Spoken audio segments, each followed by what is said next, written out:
Hello, you are connected to the Not Too Late to Prep channel. I'm never, this isn't right. Hang on.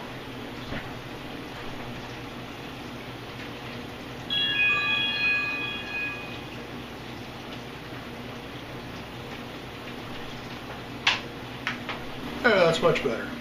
You're connected to the Not Too Late to Prep channel, and my name is Berto. You're watching the very first webisode. Woohoo!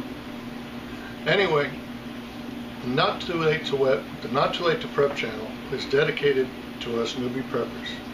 I'm a newbie prepper myself. I started prepping just a few months ago. Been wanting to for a long time.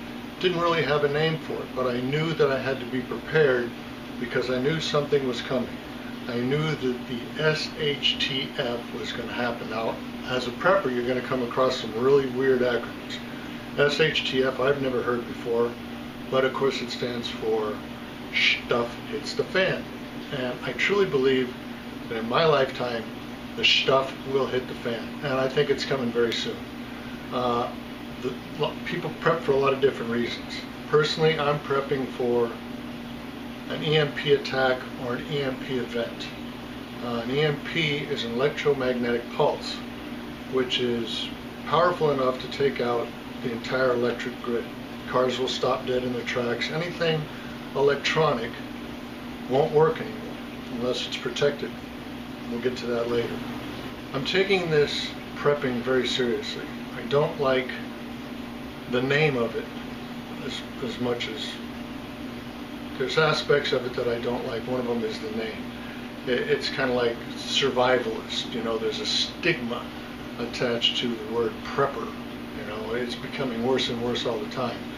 You tell people that you're prepping and they look at you like, oh, you're one of those. You know, you dance around naked in the woods. You know, it's not like that. A lot of these things that we do as preppers are just common sense things that have been done for generations and generations, and nobody knew why. They were just doing them for self-preservation.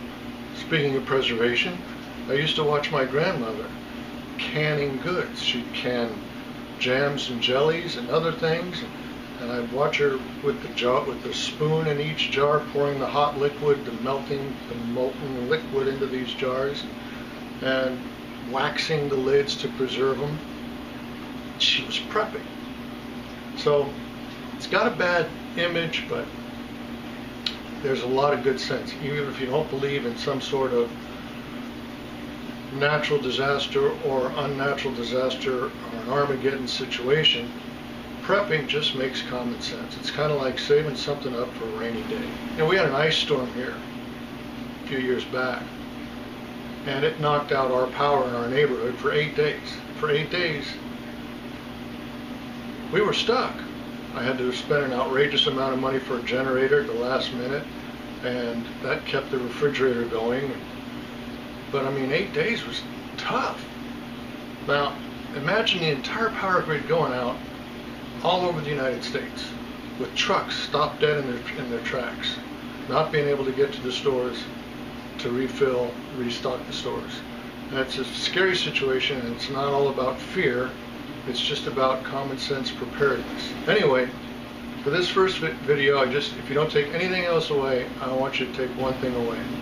The number one rule for what we do is to keep quiet.